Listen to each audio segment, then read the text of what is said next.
Uma pesquisa divulgada pelo Ibope Inteligência e encomendada pela Sociedade Vegetariana Brasileira revelou que 14% dos brasileiros maiores de 16 anos se declaram vegetarianos. O levantamento apontou ainda o crescente interesse da população por produtos sem nada de origem animal, os chamados produtos veganos. No Ambiente por Inteiro de hoje, nós vamos falar sobre como o veganismo e o vegetarianismo também ajudam na preservação do meio ambiente.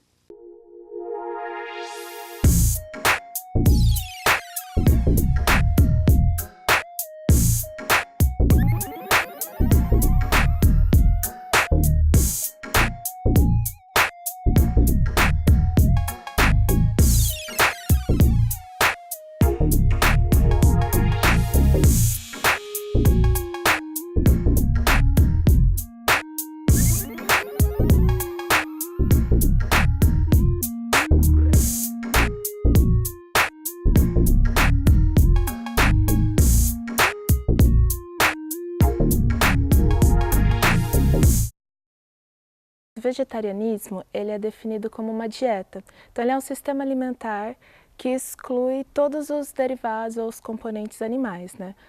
Hoje em dia a gente já trabalha com essa abrangência da dieta vegetariana, excluindo os derivados também. Por isso que tem a nomenclatura ovo-lacto-vegetariano, lacto-vegetariano, que significa se come ovo, leite ou não.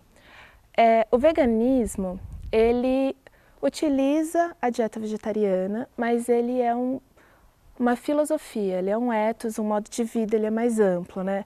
Então o veganismo ele visa não só a alimentação, baseada na exclusão de produtos que derivam de animais, mas também a exclusão e a abolição de qualquer prática de consumo que tenha a origem na exploração animal. Então isso inclui não usar, não comprar couro, peles, penas, produtos e cosméticos que tenham vindo de testes em animais. Ele é mais abrangente nesse sentido. É uma filosofia, a gente pode dizer. Os veganos e os vegetarianos acreditam que a prática de produção industrial de alimentos envolve a exploração e os maus tratos aos animais. A maioria da indústria, hoje em dia, ela trabalha com imaginário. A gente pode perceber isso pelas propagandas, pelo como chega com a gente. Existe um hiato, uma lacuna muito grande entre a produção e a ideia que a gente faz sobre essa produção, né?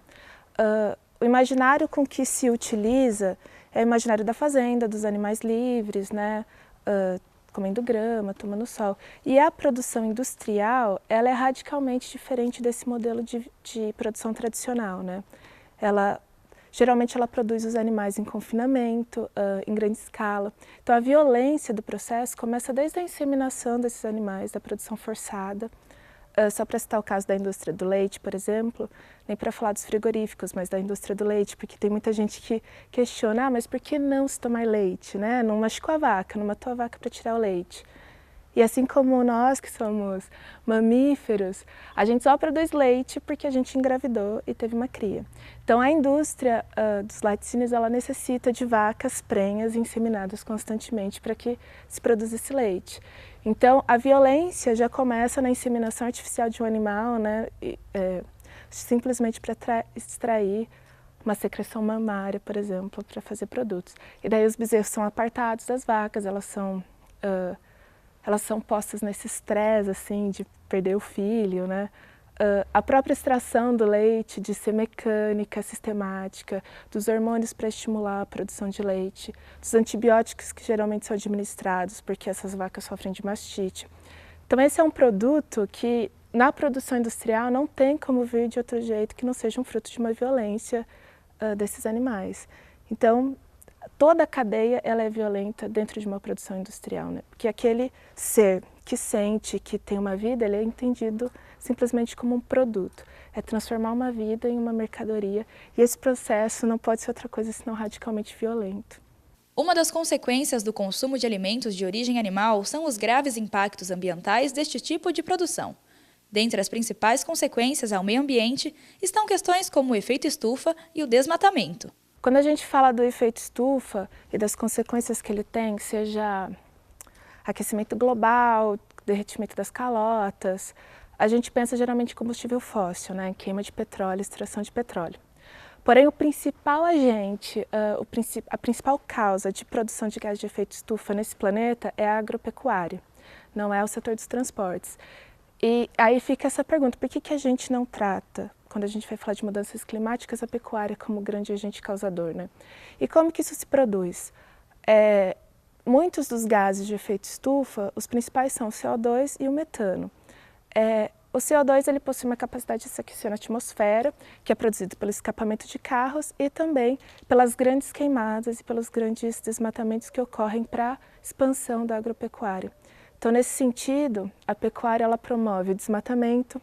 Tem um relatório do Ministério Público Federal do Pará que diz que 90% da derrubada da Amazônia foi em causa não do garimpo, não da extração da madeira, mas do avanço da agropecuária na região norte.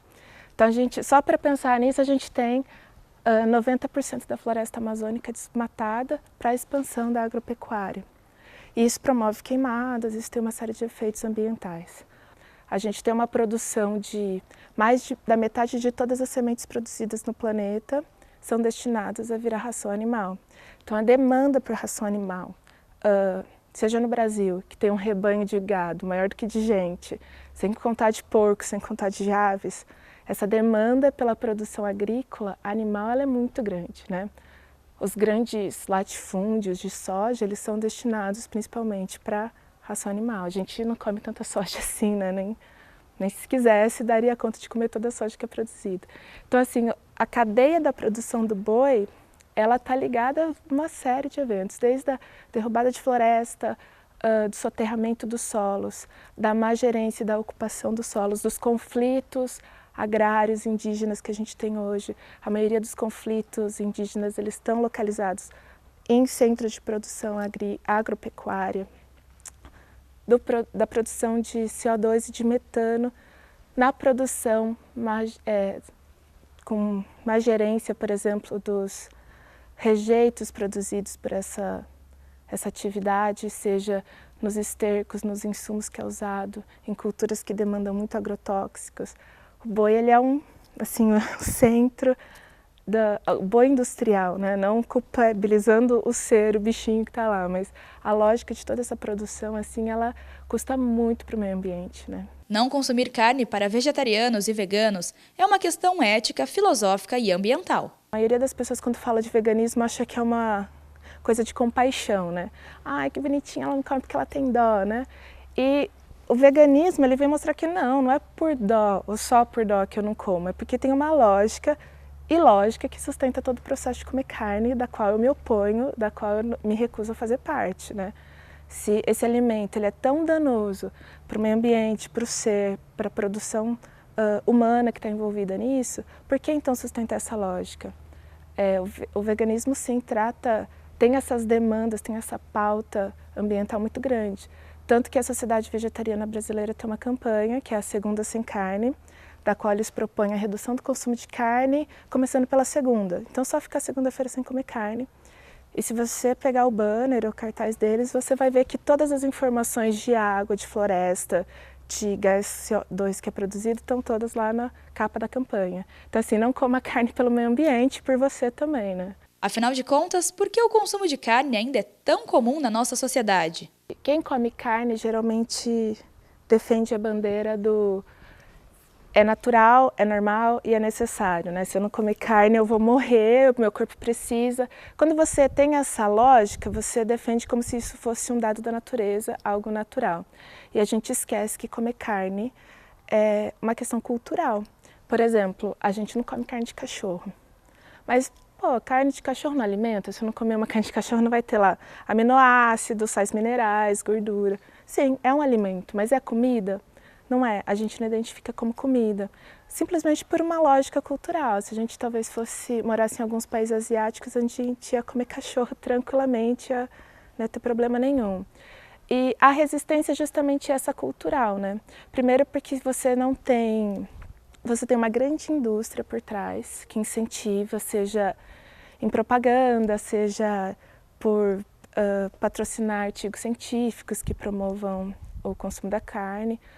A gente não pode esquecer que o setor do agronegócio é um dos maiores do planeta, né? Então exerce esse lobby. E também pela questão cultural. A gente evoca símbolos culturais para legitimar o consumo de carne como se fosse algo normal, natural, tem sido feito assim e assim deve ser feito, né? É preciso que exista uma outra ética, um questionamento desses valores. Eu acho que o veganismo é justamente isso, se perguntar por quê? Você sabe de onde vem? Você sabe todos os processos que estão atrelados a esse produto? Talvez se a gente tivesse um domínio daquilo que do nosso cotidiano, né? Porque comer faz parte do cotidiano, é um negócio mais simples que a gente faz sistematicamente todos os dias, várias vezes por dia, a gente não tem domínio ou a gente não tem ciência de onde que sai aquele produto, como ele é produzido.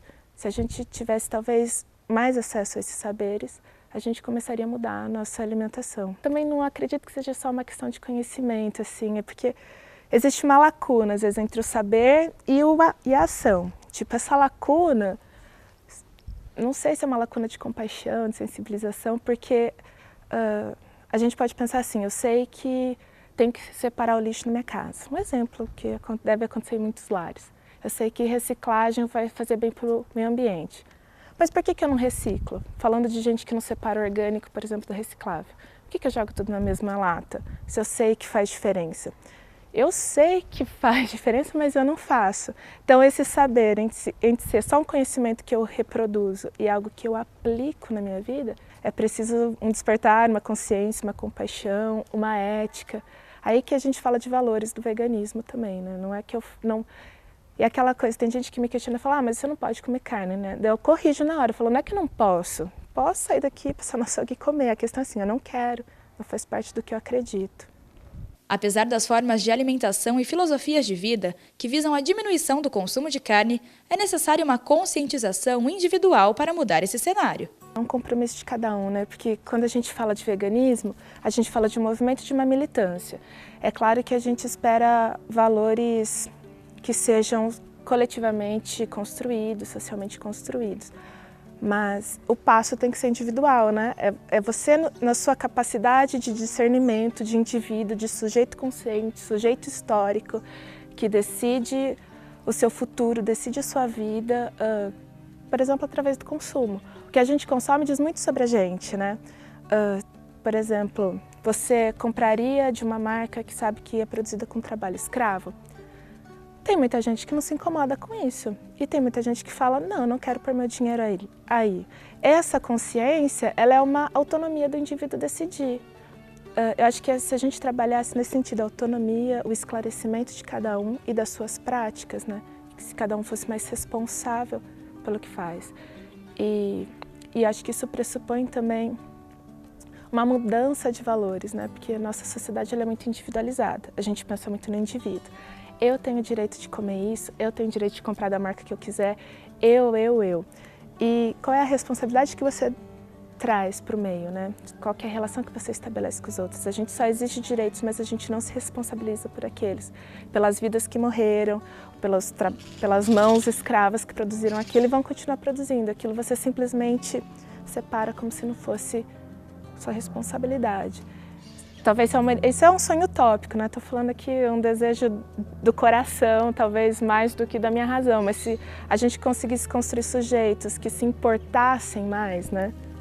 É isso, é simplesmente se importar, é ver uma injustiça, ver uma situação de injustiça e simplesmente não virar as costas ou continuar sua vida como não fui eu que comecei essa injustiça, eu só colho os benefícios dela. Eu só me alimento de um produto que é feito de injustiça, de uma roupa que é barata, mas que foi produzida com trabalho escravo. Não fui eu que escravizei ninguém, mas eu colho os frutos disso. Se a gente não começar a rever isso, né, aí também não acho que não adianta dar muita informação, né? A informação ela é o subsídio, mas o passo tem que ser da consciência.